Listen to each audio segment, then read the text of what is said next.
Binja li għal snin twal li qed fiha d-Dipartiment tal-Liċenzji se tinbidel f'ħabba l-familja fejn fost oħrajn se sservi ta' one-stop shop li jassisti persuni li jkunu għaddejjin minn żminijiet vulnerabbli.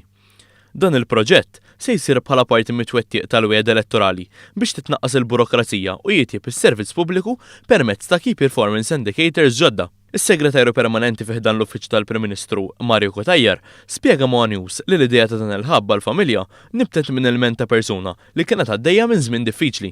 Dan il-post huwa l-post fejn nibet minn idea minn ilment ta' ċittadin li f'inċident li kellha persuna mill-familja tiegħu ġarbet diversi ġrieħi u kien hemm bżonn diversi għajnuna minn diversi postijiet.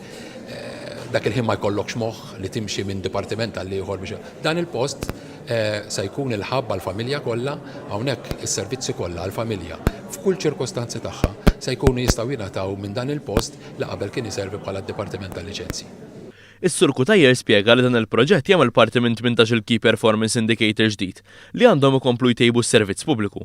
Għalli dawn l-indikaturi se jwaslu wkoll tnedija ta' one-stop shop fil-Ministeru tal-Edukazzjoni li se jiġbru taħt saqaf wieħed 63 servizz li bħalissa huma offruti f'entitajiet differenti fih danu. Permezz ta' dawn il-KPIs ser jitneda wkoll proġett pilota li permezz tiegħu l-uffiċini ta' servizzi.gov fil-Belt, il-Qawra, il-Birgu, Ħalqormi u Raħal Ġdid ser jestendu l-ħinijiet tal-ftuħ tagħhom għas-sibt ukoll.